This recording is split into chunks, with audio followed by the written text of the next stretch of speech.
Buenos días, vamos a empezar la clase de hoy. Hoy vamos a tocar el tema vamos a empezar a abrir el módulo del sector externo. Y este tiene 4 temas importantes.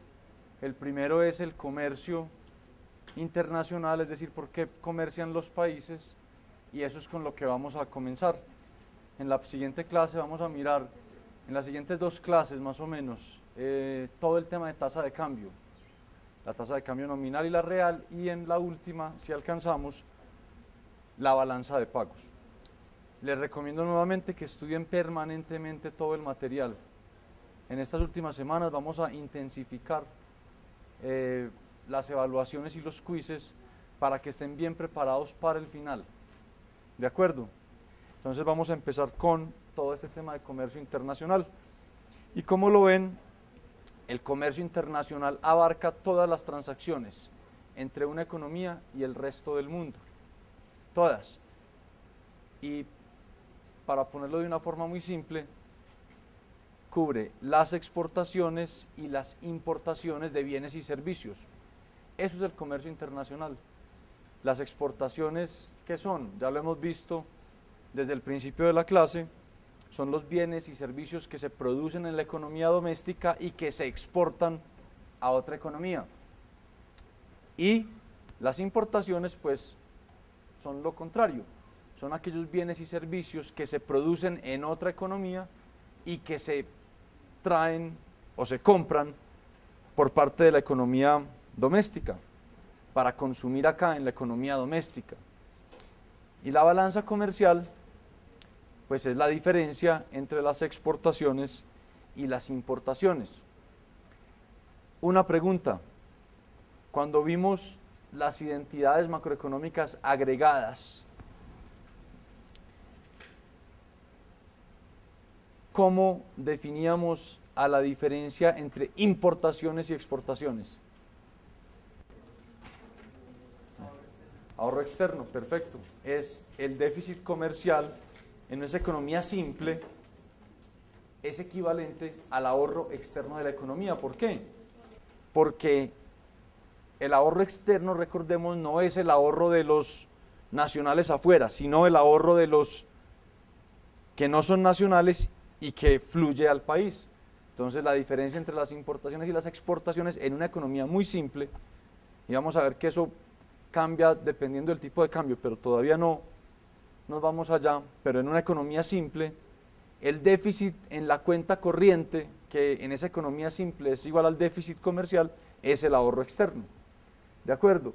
Eso es muy importante que lo tengan presente para todo esto que resta de la materia.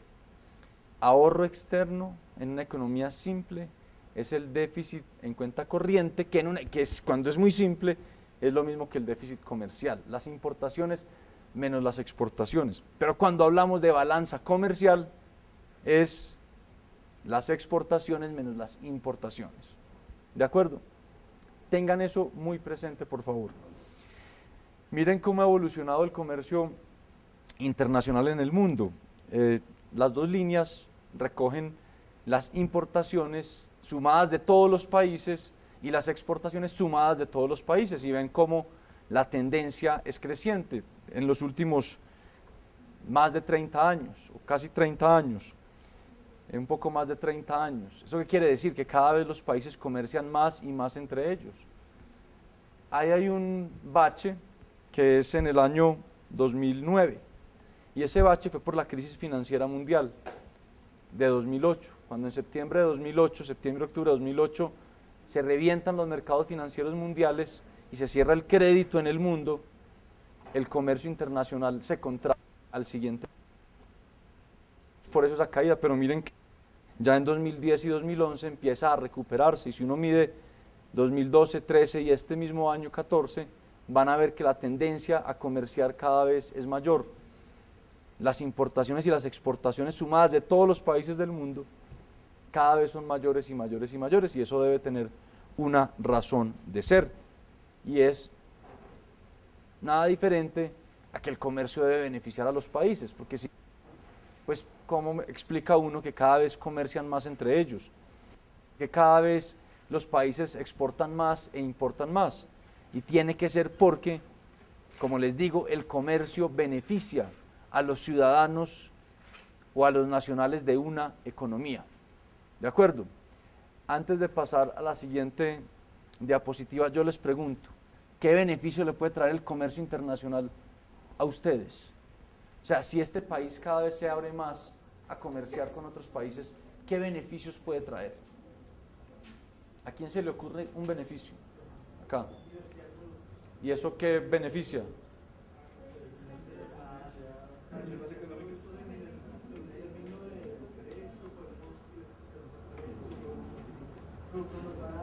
Ese es uno. Los productos pueden llegar más baratos.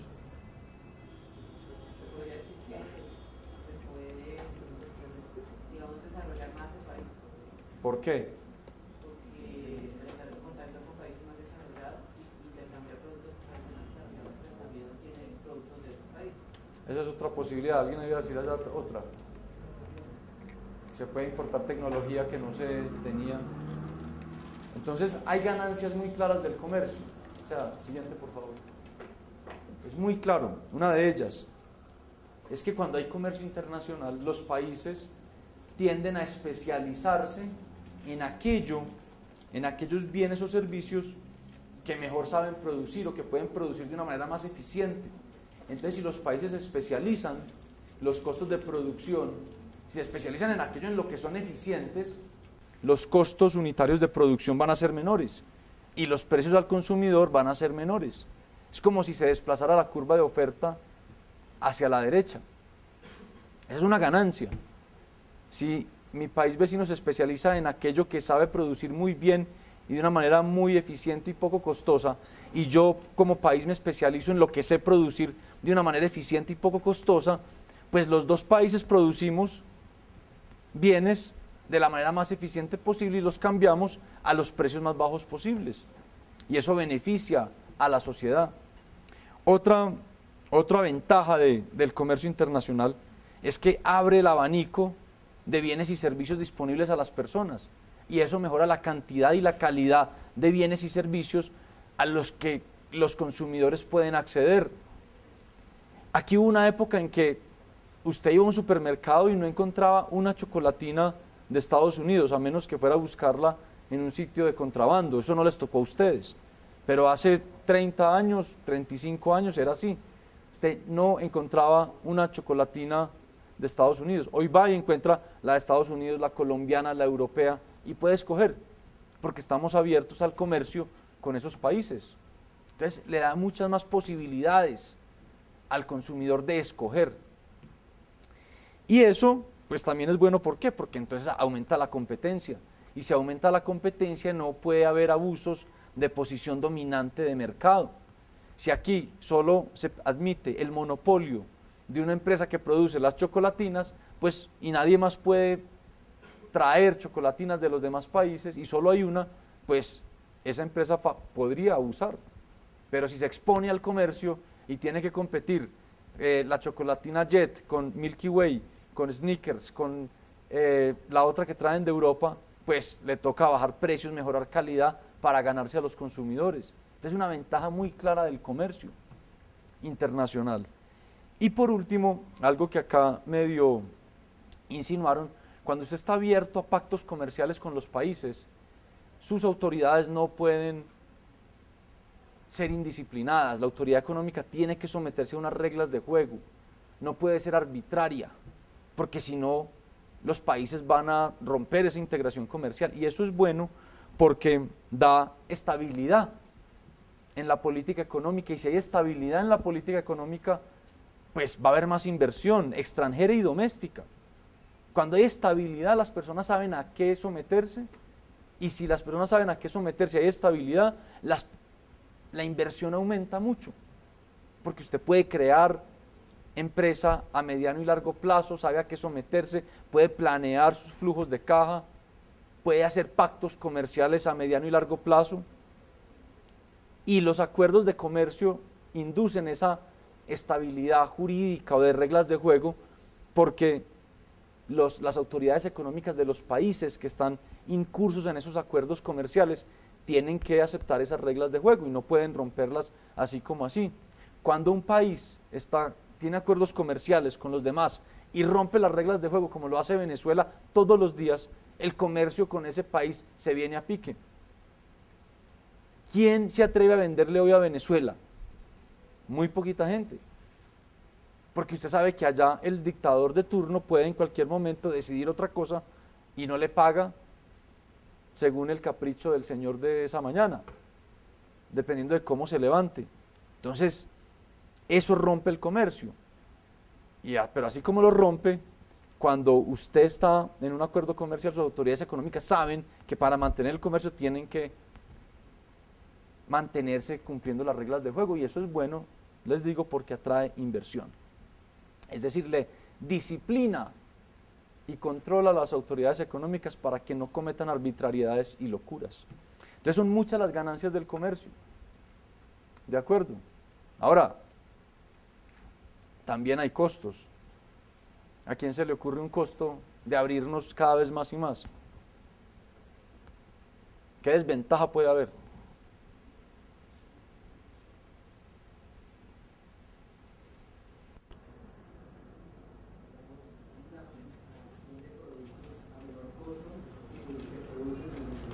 Exacto. Ustedes están viendo hoy unas protestas en Boyacá. Muchos de ellos están protestando porque, por ejemplo, les producen papa y compiten con papa procesada importada barata. Entonces el productor de papa se ve afectado porque tiene que bajar los precios, porque nadie le va a comprar papa por debajo de lo que cuesta importarla. ¿De acuerdo? Es un ejemplo. Entonces se golpean sectores puntuales. Y ese es un debate muy bonito, porque ¿qué hace usted como autoridad económica? O sea, usted sabe que si abre el comercio beneficia a todos los consumidores, pero sabe que hay sectores que no son tan eficientes o productivos, o que producen a costos más altos, no porque sean ineficientes ellos, sino por condiciones de infraestructura, de servicios públicos, de insumos, que se van a ver afectados y que pueden salir del mercado, que pueden, mejor dicho, quebrar.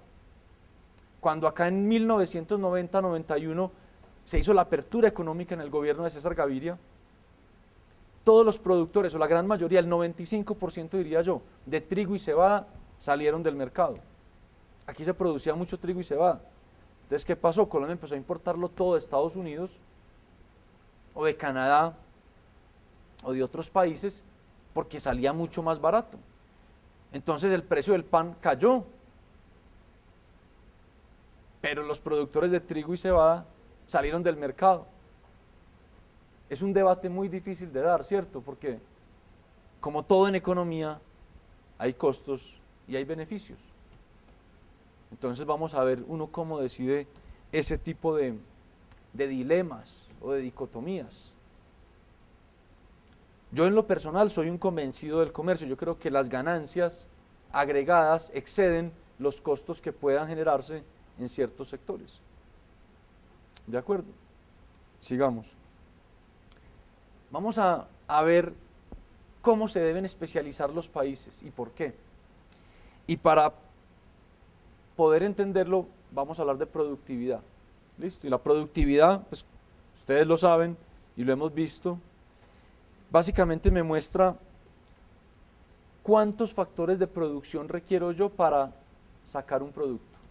Cuánto trabajo, cuánto capital, cuánta tierra para sacar un producto. Entre menos factores de producción necesito para obtener o producir una unidad, pues más productivo soy. Si por ejemplo aquí produzco una tonelada de algo con 2 horas de trabajo y en otro lugar se produce con 5 horas, ¿cuál es más productivo? El de las 2 horas, ¿de acuerdo? Entonces esto nos lleva a un primer concepto que se llama ventaja absoluta.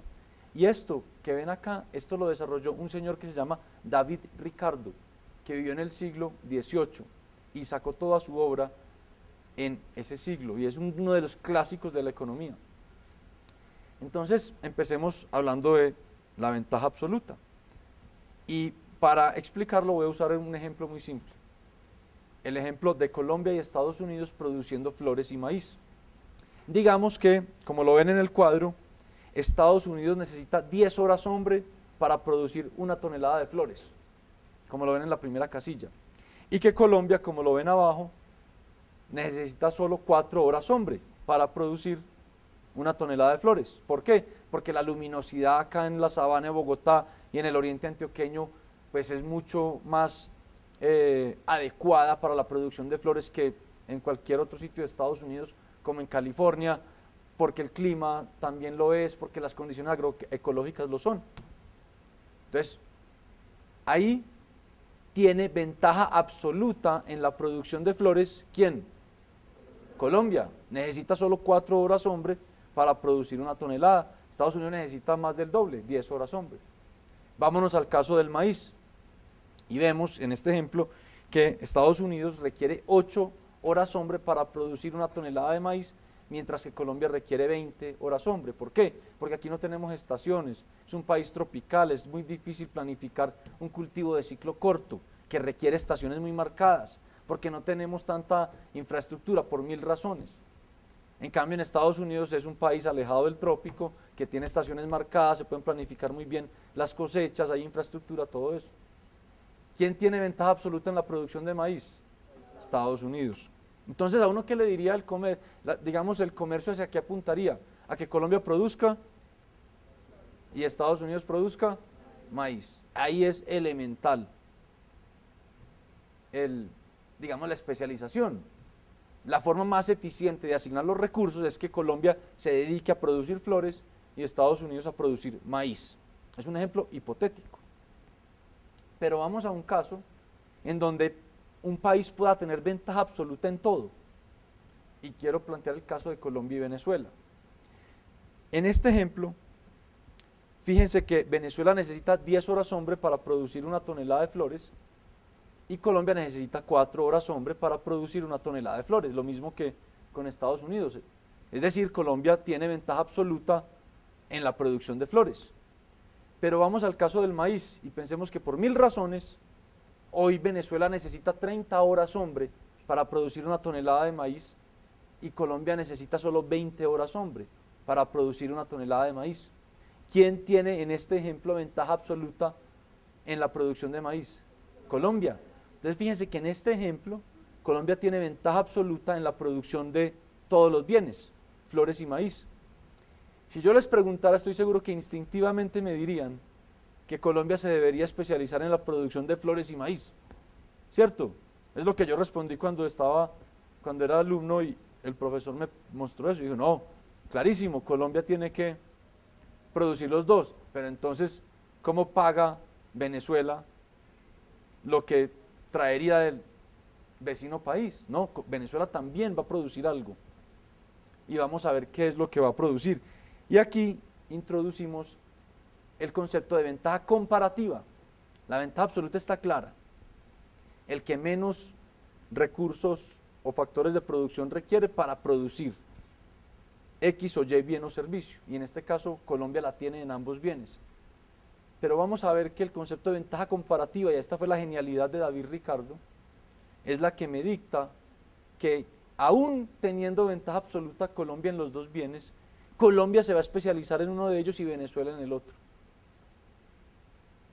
¿De acuerdo? Entonces veamos en qué se especializa cada uno de estos países.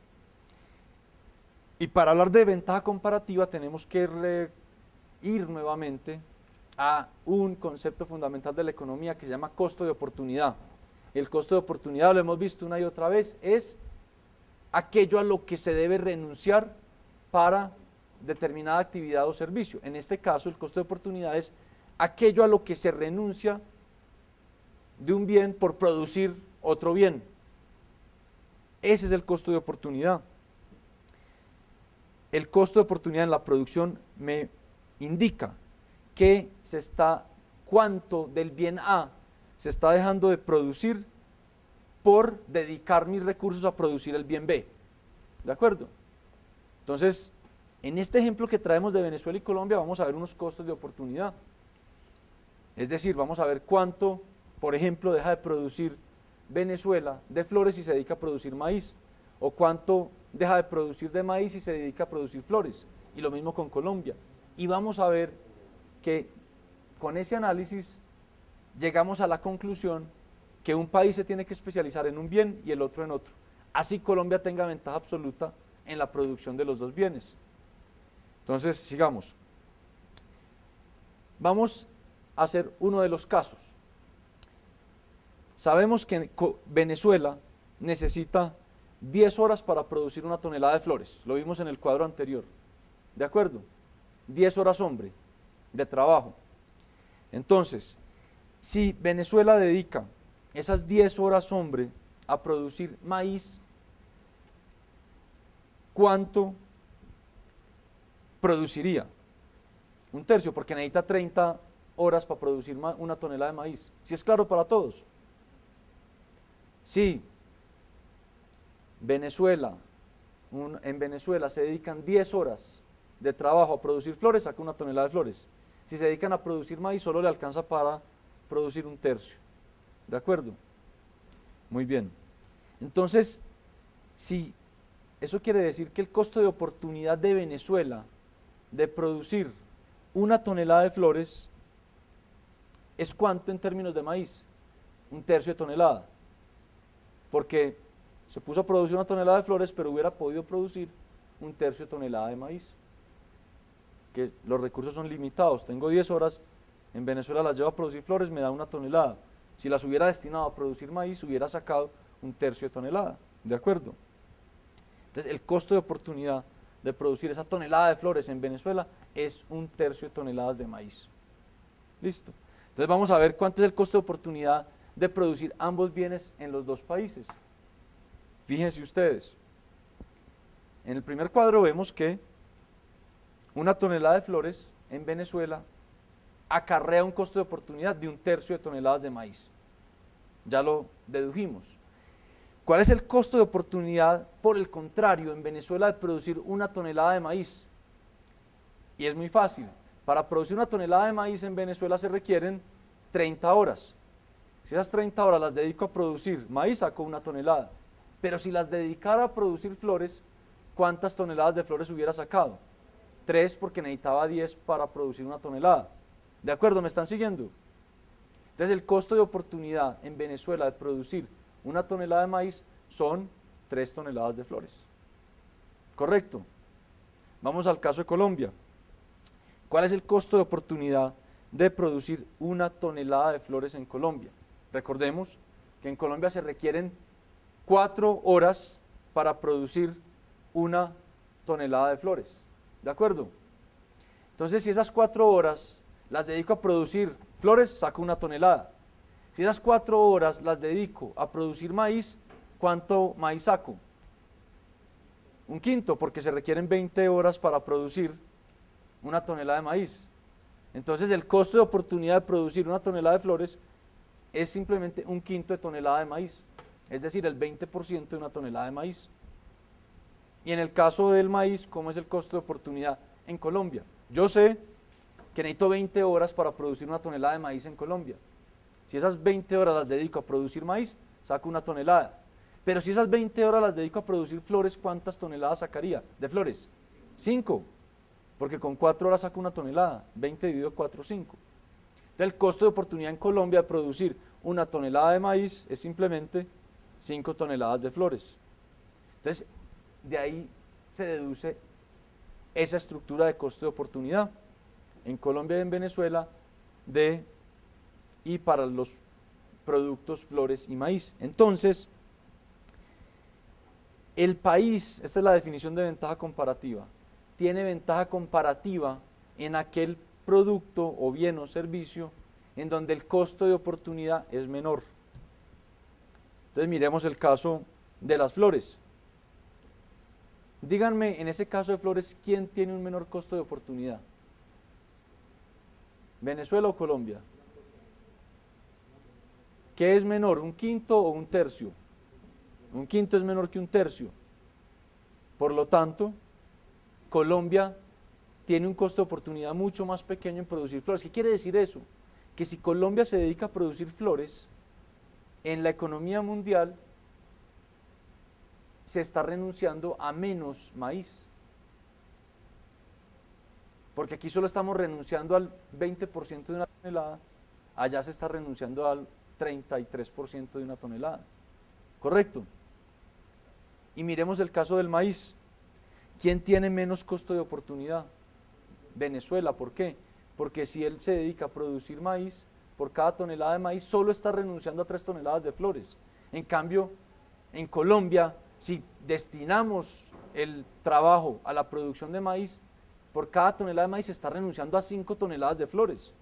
Entonces lo eficiente es que Colombia se especializa en flores y Venezuela en maíz. ¿Por qué? Porque ese patrón de especialización indica que se están minimizando los costos de oportunidad. Entonces, en este equilibrio o en esta situación, en este ejemplo hipotético, aun cuando Colombia es más eficiente que Venezuela en todo, Colombia se debe especializar únicamente en flores y Venezuela en maíz. Esa es la ventaja comparativa. Y eso es lo que dicta el comercio internacional desde hace como 300 años que alguien concibió esto y entendió por qué debía ser así. ¿Alguna pregunta?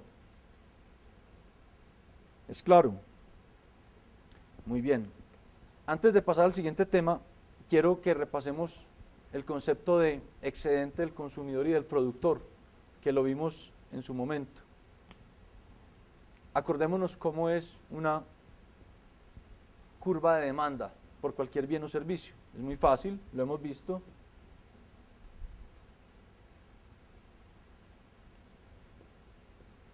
Lo podemos mirar en un gráfico muy simple con el precio en el eje vertical y las cantidades demandadas en el eje horizontal, y la ley de demanda que me dice que esto es más o menos así. ¿De acuerdo? Miren ustedes lo siguiente. Sí, esta es la función de demanda, que ustedes ya han aprendido a graficarla y a trabajar con ella. Supongamos que el precio que pagan los consumidores por un bien está acá.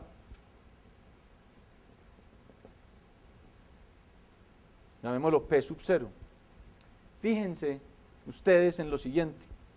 El primer consumidor hubiera estado dispuesto a pagar esta cantidad, pero por ir al mercado solo paga esto. Hubiera estado dispuesto a pagar 1000 y solo paga 500. El segundo hubiera estado dispuesto a pagar hasta acá, pero por ir al mercado, a donde confluyen la oferta y la demanda, paga esto nomás. Y así sucesivamente. De tal manera que para todos los consumidores que finalmente terminan comprando esta cantidad, hay una ganancia por ir al mercado. ¿Y es cuál? Sí, es lo que no tienen que pagar y que hubieran estado dispuestos a pagar. Y es toda esta área. Y eso se llama, alguien ya lo dijo, excedente del consumidor. Porque fíjense, el primero hubiera pagado acá y solo pagó acá, el segundo acá y solo acá, el tercero hubiera estado dispuesto a pagar acá y solo pagó esto. Todo eso, esta área, que para los que manejan cálculo es la integral de esto, entre estos dos puntos, pero ustedes no tienen que manejar eso. Pero esta área se llama excedente del consumidor.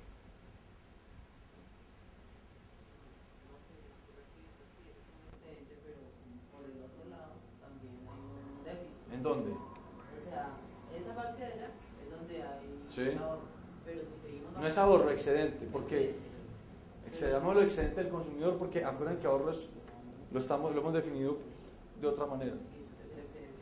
Pero si seguimos bajando con la demanda, entonces comienza a ser negativo. Ah, pero es que ellos solo compran acá, porque dijimos que este es el precio de mercado. Es que nadie les vende por debajo. El equilibrio de acá. ¿Por qué? Porque por acá hay una curva de oferta que va así. Y ese es el equilibrio. Y esto entonces la realidad es esta, no es acá, ni acá, ni acá, ni acá, ni acá, ni acá. ¿De acuerdo? Abajo, pero vamos a ver. Hay excedente del productor. ¿Cuál es? Fíjense ustedes, el productor por ir al mercado recibe este precio, P sub 0. Pero fíjense que el primer productor hubiera estado dispuesto a vender acá, pero por ir al mercado recibe acá un precio superior. El siguiente hubiera estado dispuesto a vender a este precio, pero por ir al mercado recibe un precio más alto. y así sucesivamente, de tal manera que también hay un excedente del productor siempre, y es esta área.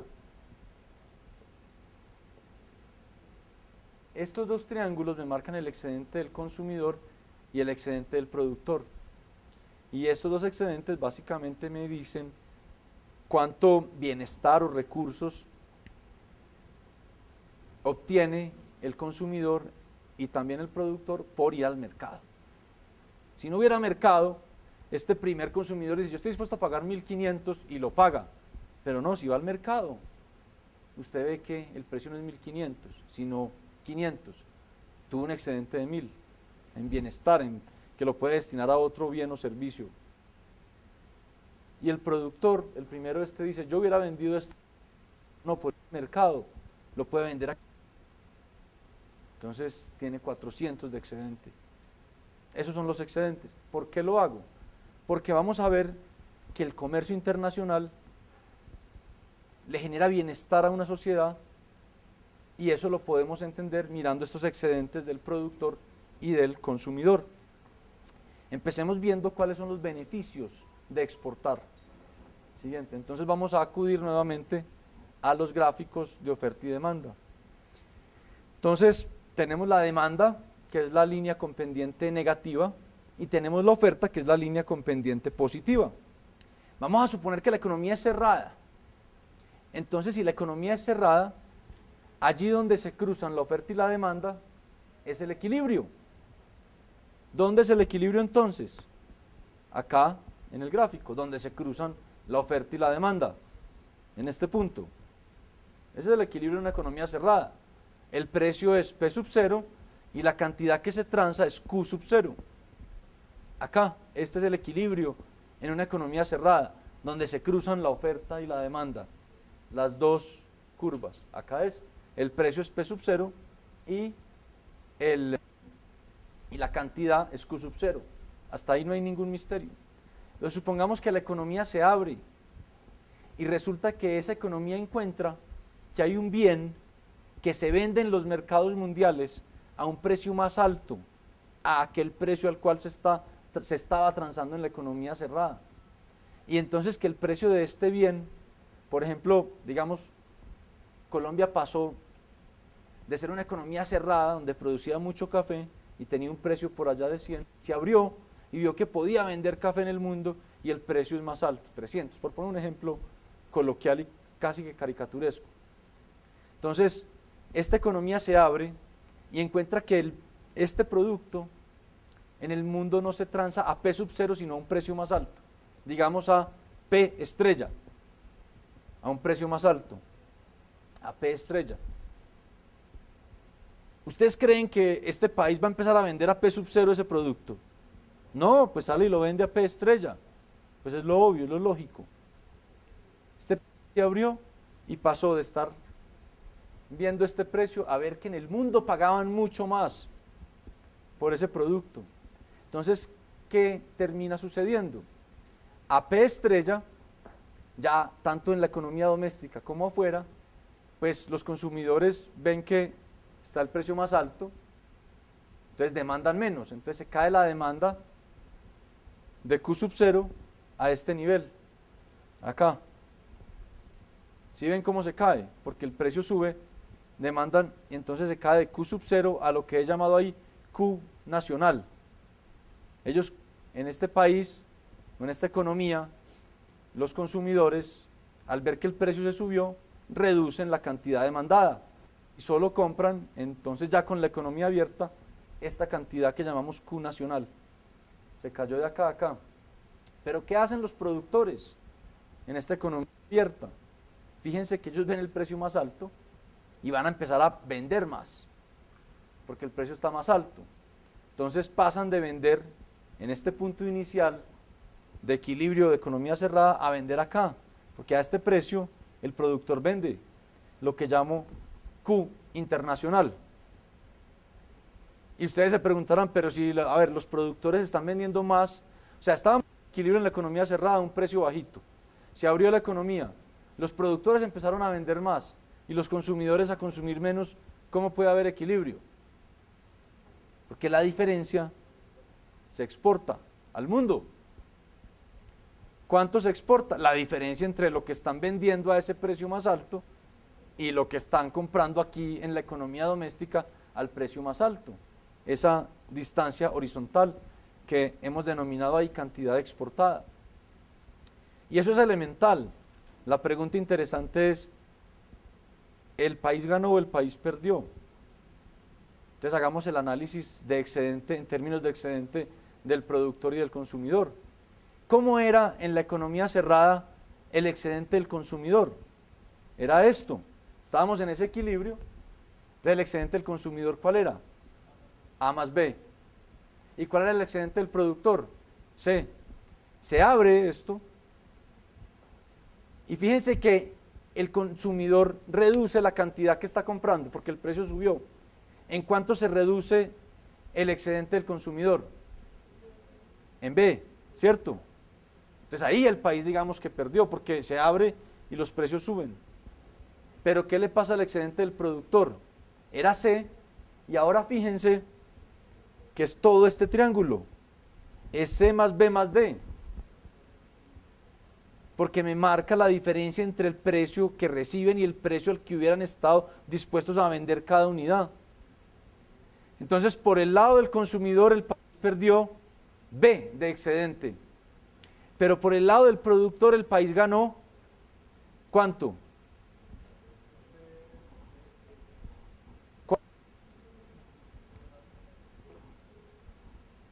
Por el lado del consumidor es claro, dio un excedente equivalente a B, ¿cierto? Listo, por el lado del consumidor. Por el lado del productor, ¿qué ganó? B y D. Listo, el productor ganó D.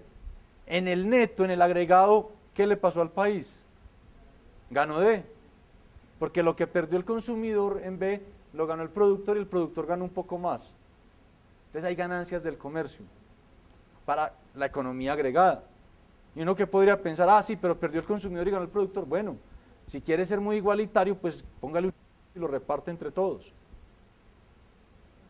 ¿De acuerdo? Eso sería lo que dictaría la política económica y el sentido común, sí.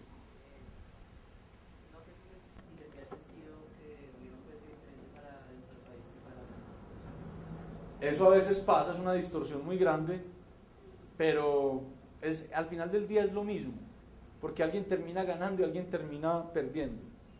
¿De acuerdo? Y lo más fácil que puede hacer ustedes, déjelos comerciar y si quiere acá les pone impuestos a los que ganan y los reparte a los que pierden. Pero si se pone con esas distorsiones, eso casi siempre es muy difícil de controlar, aunque eso también existe. Eso también existe. ¿De acuerdo? O sea, hay formas de lograr eso, pero es una distorsión muy complicada sobre el equilibrio de mercado. Vamos a lo contrario, cuando se abre la economía, siguiente, y vemos que el precio de algo está más abajo del precio al cual se estaba transando en la economía, es decir, que el precio cae. Supongamos que en este país era cerrada la economía y el precio de una chocolatina era 1000 y que cuando abren la economía se encuentran las personas que en el mundo las chocolatinas se consiguen a 300. Entonces estábamos en un equilibrio inicial cerrado en donde se vendían Q sub 0 unidades al precio cero, allí donde se cruzan la curva de oferta y demanda, lo mismo que en el ejemplo anterior. Pero estamos viendo que al abrirse este producto al mundo, el precio que se paga en el mundo por ese producto es inferior, es P estrella, que está por debajo de P sub 0. Entonces fíjense que si el precio es más abajo, la cantidad que van a comprar los consumidores pues aumenta por la demanda, por la ley de demanda. Entonces ya los consumidores no van a comprar acá, sino que van a comprar acá, lo que llamamos Q internacional. Pero el productor, como ve que el precio cayó, pues va a ofrecer menos al mercado. Ya no va a ofrecer Q sub 0 de economía cerrada, sino Q nacional. Dirán ustedes, pero bien, lo mismo. En la economía cerrada la cantidad de demanda era igual a la cantidad ofrecida y había equilibrio.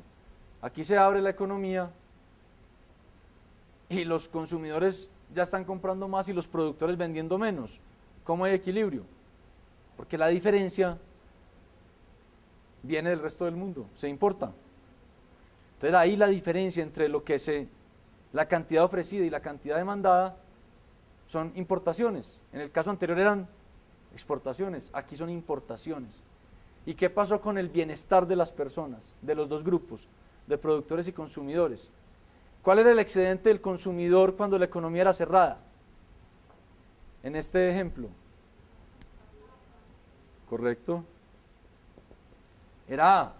¿Cuánto es el excedente del consumidor cuando cae el precio y aumenta su consumo? A más B más D. ¿En cuánto aumentó el excedente del consumidor? En B y D.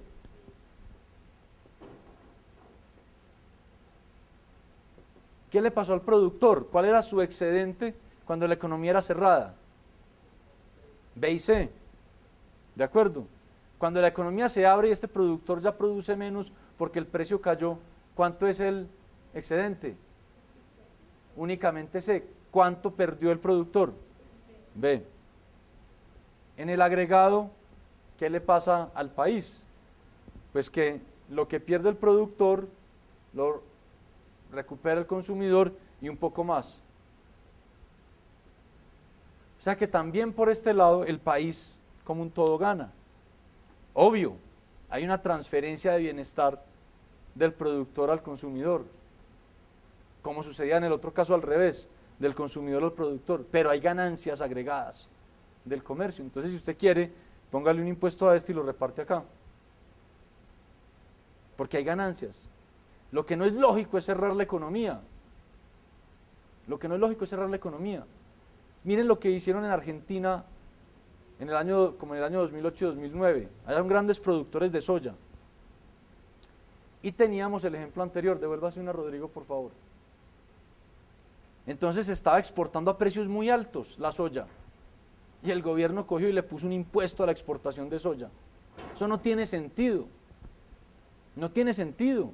Déjelos exportar al precio alto y si quiere póngales un impuesto adentro, pero no le ponga un impuesto a la exportación porque inhibe la ganancia del comercio que hubieran podido obtener. ¿Cómo se va a negar usted a poder exportar a precios altos al mundo aquello que el mundo le quiere comprar a precios altos?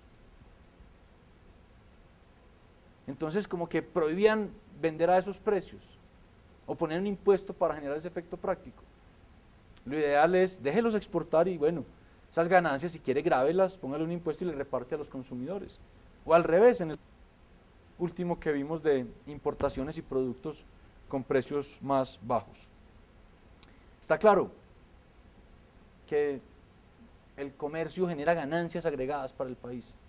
Por supuesto, hay un debate fuerte porque siempre unos terminan siendo afectados y otros ganando, y ese es el debate. Pero en el agregado el país gana. El lío es manejar la puja entre unos y otros, que siempre se da. ¿De acuerdo? Generalmente, ¿qué pasa? Que los consumidores, como somos una masa grande, amorfa, pues generalmente no protestamos. En cambio, los productores sí son organizados, ellos protestan y por eso a veces ganan el debate. Sigamos. Términos de intercambio. ¿Qué son los términos de intercambio? Es básicamente la relación entre el precio de aquello que se exporta y el precio de aquello que se importa. Y una forma muy fácil de calcularlo es, tome usted el valor de sus exportaciones en millones de dólares y divídalo por las toneladas exportadas. Y eso le da el precio promedio de su exportación. Y tome el valor de todo lo que importa en millones de dólares y divídalo por las toneladas que importó. Y eso le da el precio promedio de sus importaciones. El precio promedio de la exportación dividido el precio promedio de la importación se llama como términos de intercambio, se llama términos de intercambio. ¿Por qué es importante este concepto? Porque si ustedes piensan en los dos gráficos que acabamos de ver, que nos muestran cómo gana un país que se abre al mundo porque exporta a precios más altos aquello que le compran a precios más altos y que importa o consume a precios más baratos aquello que el mundo está dispuesto a venderle a precios más baratos, encontrarán que, o podrán deducir de una manera muy elemental, que entre más altos sean los términos de intercambio, pues mayores son las ganancias del comercio. Mayor es ese D que gana el país como un todo.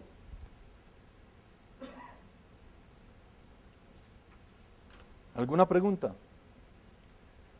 Aquí tenemos un gráfico que nos muestra cómo evolucionaron los términos de intercambio del país hasta el año 2010. Miren, la línea de arriba mide el precio promedio de las exportaciones y la de abajo el precio promedio de una importación. Al final de ese periodo, exportar una tonelada generaba ingresos al país, divisas, un precio promedio de $1.724, e importar una tonelada costaba en promedio $354. Entonces los términos de intercambio es uno dividido del otro, que es el gráfico de la derecha. Miren cómo fluctúa. Pero si está por encima de 1, o sea, si el precio de exportar una tonelada, el precio que me reconoce el mundo por cada tonelada que exporto siempre es superior al precio que me cobra el mundo por comprar una tonelada, hay ganancias, hay ganancias. Y fíjense que ahí los términos de intercambio siempre fluctúan como entre 4 y 6. Hay muchas ganancias de abrirnos al comercio, de importar lo que el mundo nos vende a menores precios y exportar lo que el mundo nos compra a mayores precios.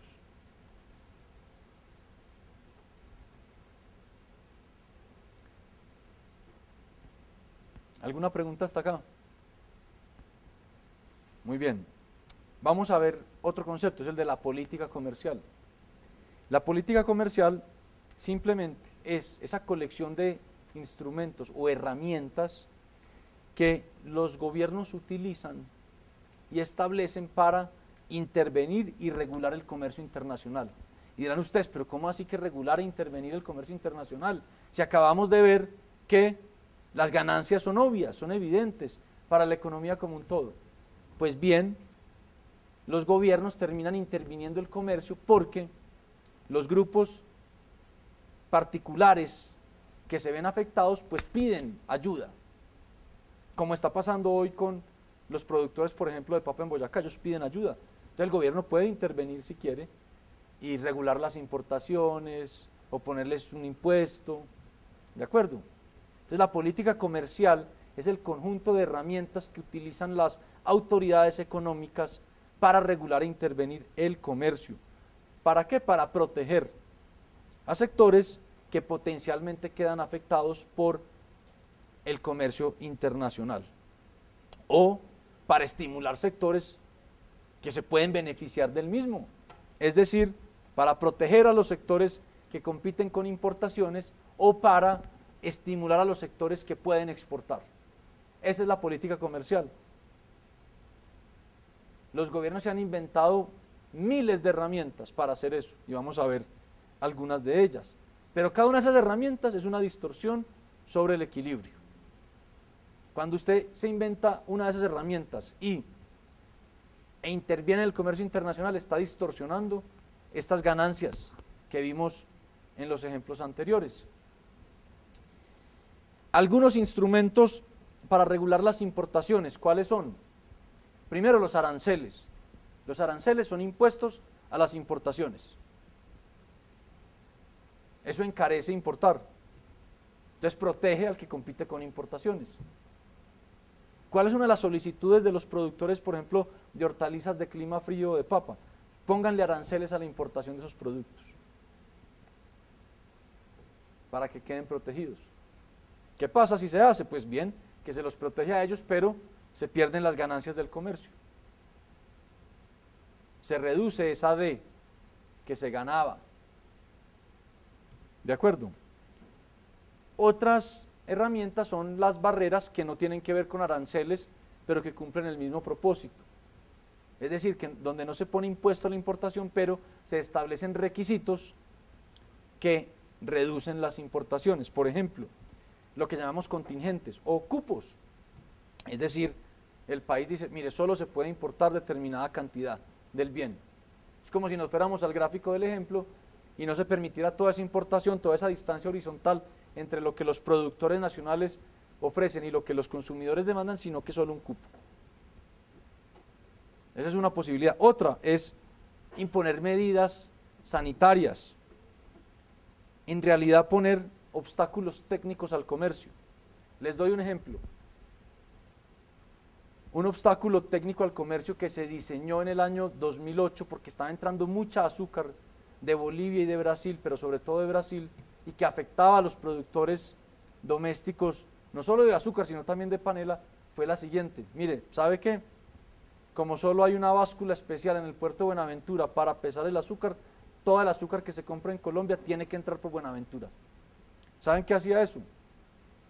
Que no podía entrar por Barranquilla o Cartagena. Entonces, ¿qué le pasaba a esa tonelada de azúcar que venía de Brasil? Se encarecía porque tenía que pasar ¿por dónde? Por el canal de Panamá. Por ejemplo, Estados Unidos a veces ¿qué hace? Dice, mire, no, el pescado que se va a importar a este país tiene que entrar por un puerto en el estado de Washington, que queda en la punta noroccidental. ¿Por qué? Porque sí. Eso encarece exportarle pescado, por ejemplo, a Estados Unidos.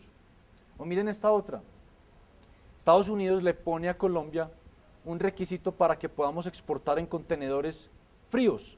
Y es que antes de enviar el contenedor, la policía tiene que abrir y mirar que no haya coca o droga. Pero además dicen tiene que haber un termómetro para medirme las fluctuaciones en la temperatura, porque si las fluctuaciones son muchas, eso puede haber dañado la fruta que vaya ahí. Entonces, ¿qué creen ustedes que pasa cuando la policía abre las puertas de cada contenedor frío para ver que no haya droga? Pues que ese termómetro sube y baja y fluctúa mucho. Y cuando llega a Estados Unidos miden la fluctuación, está muy alta y lo devuelven.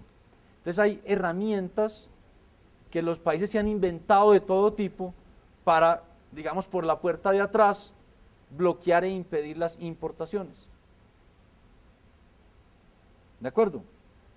Otra posibilidad es licencias para importar. Sí, puede importar tranquilamente, pero ¿sabe qué? Antes de importar, viene por una licencia acá a tal ministerio. ¿Usted sabe cuánto puede trabar un burócrata en un ministerio una importación mientras expide una licencia? Eso existía en Colombia y además fue una fuente muy grande de problemas de corrupción porque empezaban a cobrar por eso. Pero en muchos países lo hay todavía. Y otra herramienta, las ayudas internas, en donde no se prohíbe la importación, pero yo le doy recursos del presupuesto al que compite con importaciones. Y eso lo vuelve a él más competitivo de manera artificial ante el competidor con el resto del mundo. La cantidad de ayudas internas que Estados Unidos y Europa dan a sus productores agrícolas es enorme, enorme. El subsidio que dan por cada vaca en Europa es grandísimo. Es mucho más que un salario mínimo mensual en este país, porque protegen a sus productores de lácteos. Entonces de pronto no ponen aranceles o trabas, pero le dan plata del presupuesto nacional a cada productor de lácteos y los vuelven artificialmente muy competitivos. Entonces todo esto hace parte de la política comercial. Ahora hay otras herramientas que ya no son para proteger contra la importación, sino para estimular las exportaciones. Entonces, por ejemplo, una es darle créditos muy baratos, subsidiados a los exportadores. Eso les reduce el costo financiero y los vuelve más competitivos ante el mundo. Es volverlos más competitivos de manera artificial. Otra es quitarles impuestos. Si usted exporta, yo no le cobro tal impuesto. Es volverlos más competitivos. Otra es darles un subsidio a las exportaciones. Es decir, yo lo subsidio y usted puede vender más barato en el resto del mundo que sus competidores, porque yo le estoy compensando parte de su costo a través del presupuesto nacional. Por ejemplo, la producción de algodón tenía unos subsidios a la exportación enormes, enormes en Estados Unidos. Les pagaban el costo de la energía eléctrica, los costos financieros, en fin, enorme. Y eso los volvía competitivos artificialmente.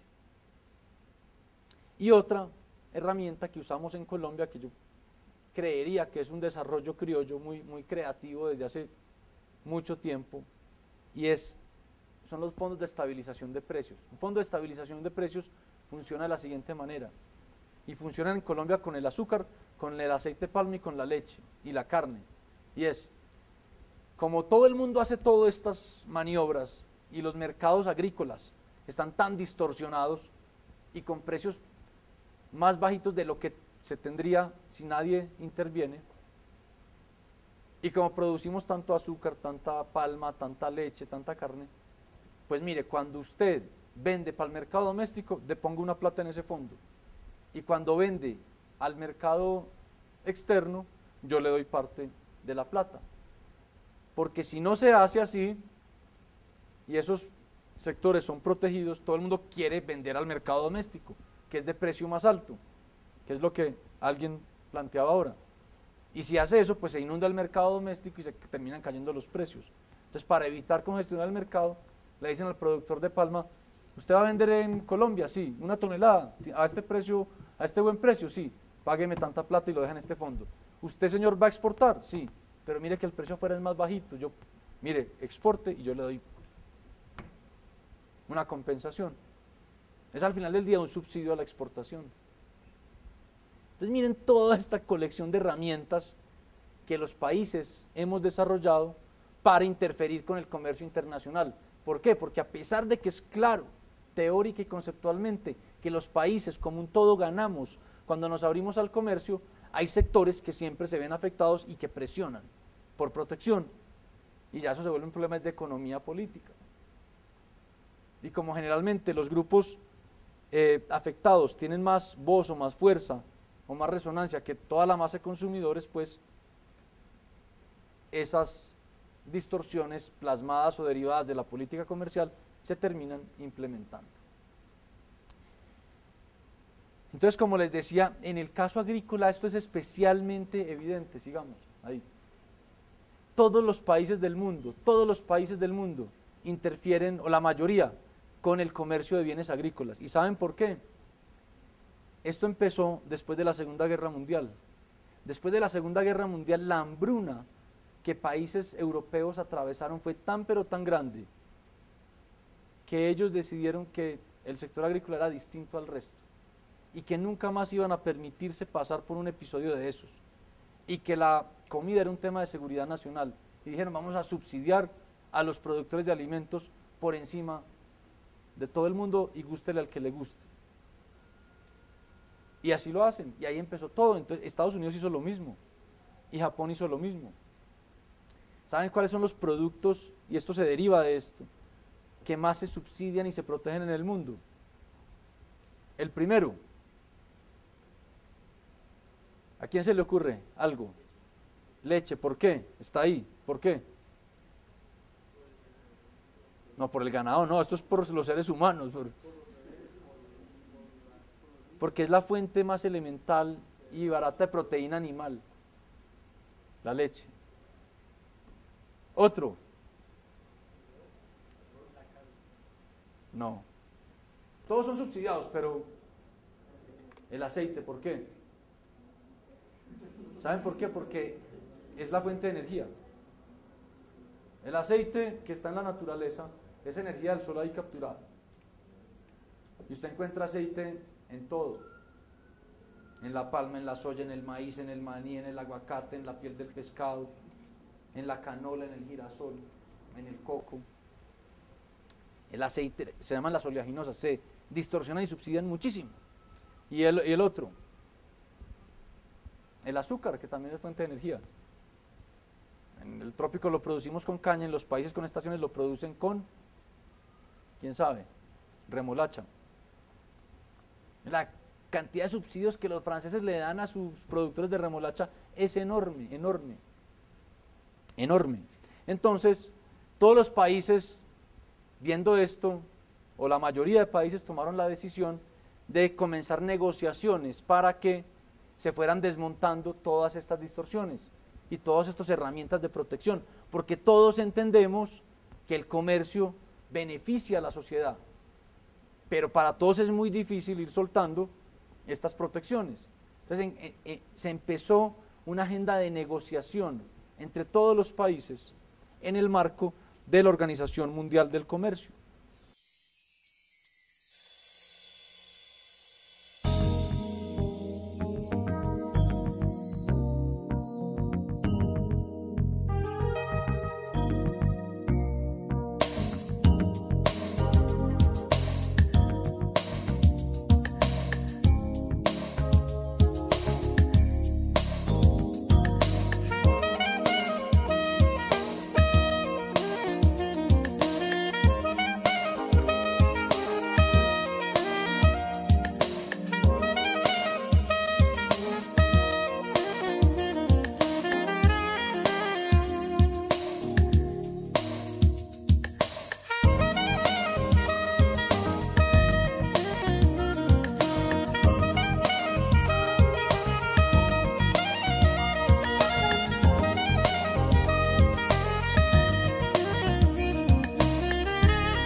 Si nosotros nos dejaran vender todo el azúcar que podemos producir en el mundo, sin restricción alguna, pues los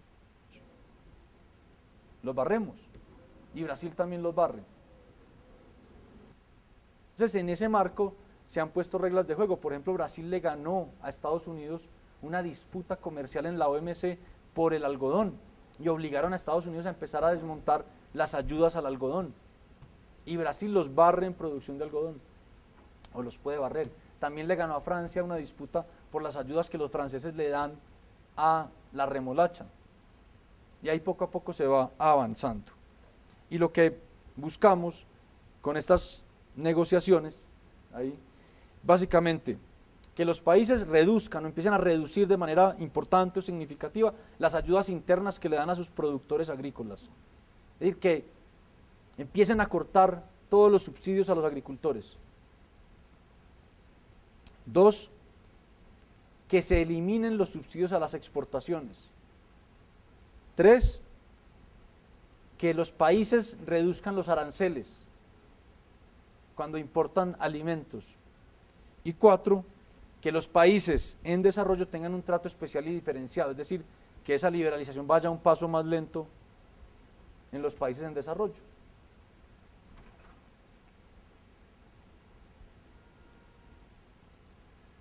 Porque de nuevo, si pudiéramos comerciar libremente con el mundo en agricultura, los países en desarrollo tendríamos ganancias muy altas del comercio.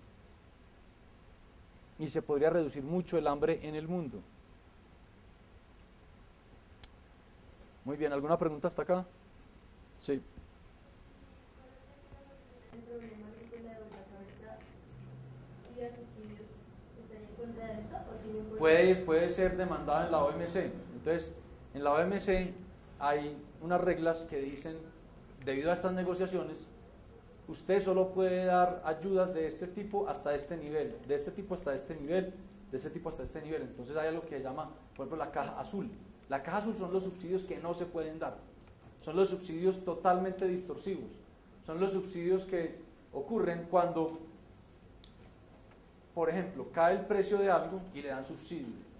Entonces cae el precio de algo y le dan subsidio, entonces el productor no absorbe la señal del mercado.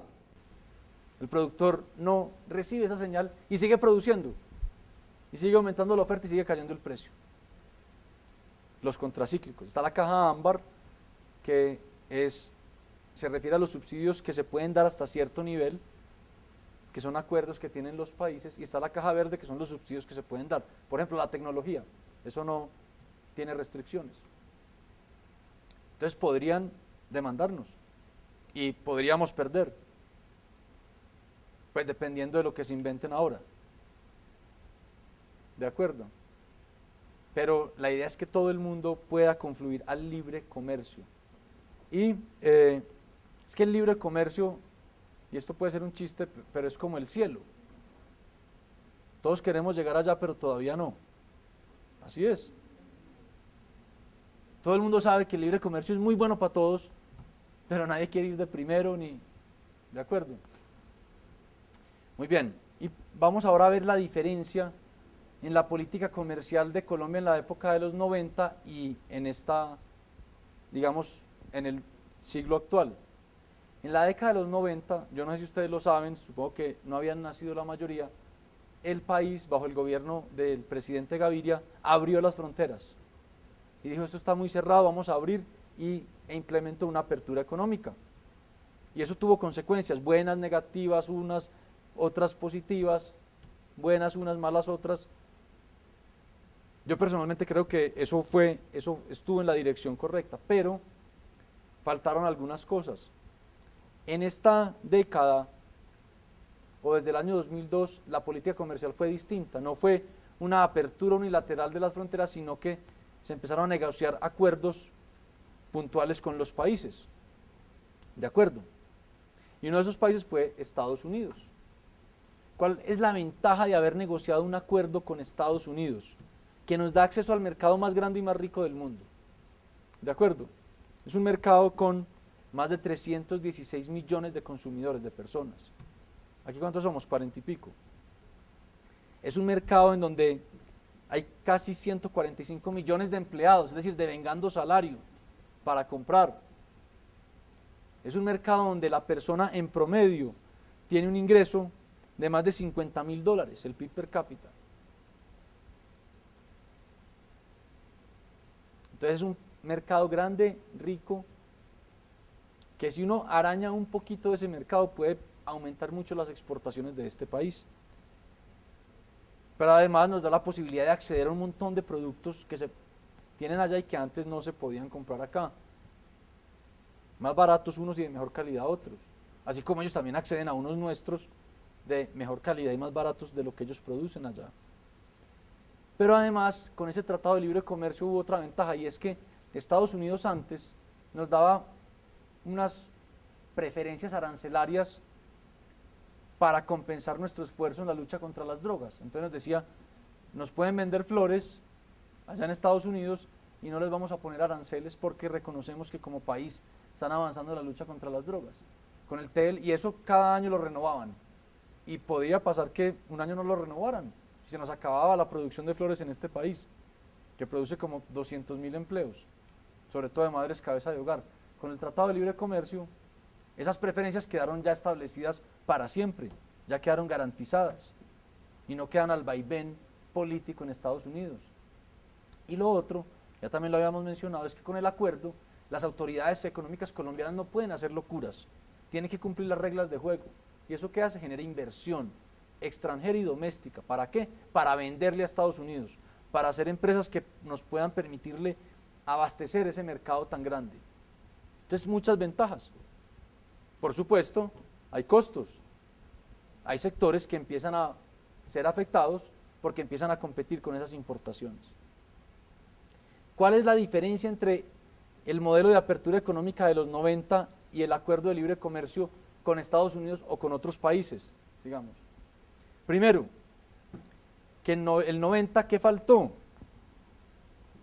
Que nuestros socios comerciales nos abrieran sus fronteras. Nos abrimos, pero no nos abrieron las fronteras de manera equivalente.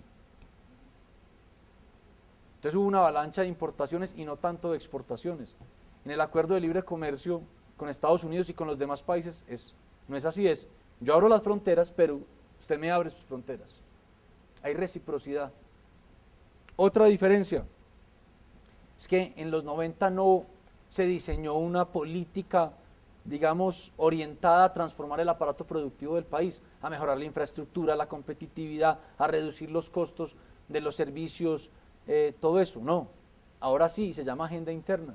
Hay una política de Estado orientada a mejorar la productividad de nuestro aparato económico para poder ser más eficientes y cada vez exportar más.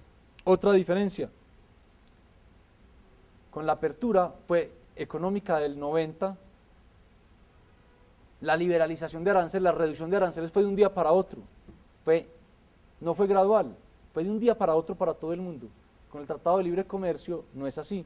Los sectores sensibles, en nuestro caso colombiano, el arroz, el pollo, el maíz, se van exponiendo a la competencia con Estados Unidos, pero muy gradualmente. Por ejemplo, el arroz, ¿saben cuántos años tarda en quedar expuesto a la competencia? 19 años. El pollo, 18 años. Si en ese plazo los productores no son capaces de adaptarse para competir, pues, digamos, por lo menos se les dio un plazo prudencial. Pero además con ellos se montaron herramientas para protegerlos. Por ejemplo, una que es bien práctica se llama la salvaguardia especial agrícola. Si las importaciones de maíz en este país se disparan desde Estados Unidos en un porcentaje muy alto en un año, el país puede subir aranceles otra vez. Entonces miren que no fue de un día para otro, no fue drástico, fue con mucha gradualidad para los sectores que podían quedar aporreados. Otra diferencia, la apertura no se socializó con el país, no hubo participación de la ciudadanía. En el acuerdo de libre comercio todos los sectores afectados podían acompañar las negociaciones, conocer de ellas, ver qué se estaba negociando, cómo. Y una diferencia que a mí me parece fundamental es que la apertura económica no tuvo un control ni del Congreso ni de la Corte Constitucional. El acuerdo de libre comercio es una ley que tuvo que pasar por el Congreso, o sea, no se le inventó el presidente en ese momento, fue aprobada por el Congreso y tuvo un aval de la Corte Constitucional. O sea, tiene una gran legitimidad. Pues lo hemos aprendido con los años para no cometer los errores que se cometieron con la apertura de los 90. Muy bien, aquí terminamos esta clase. ¿Cómo les fue con el quiz de la semana pasada? Van a ver lo fácil que era. Yo creo que algunos ya vieron cómo era de fácil. Yo les he dicho siempre, estas preguntas, tómense un tiempo y antes de empezar a responder como locos, piensen y se darán siempre cuenta, siempre, les garantizo que son mucho más fácil de lo que parecería ser. Bueno, sigan leyendo y sigan estudiando y nos vemos en la siguiente clase. Gracias.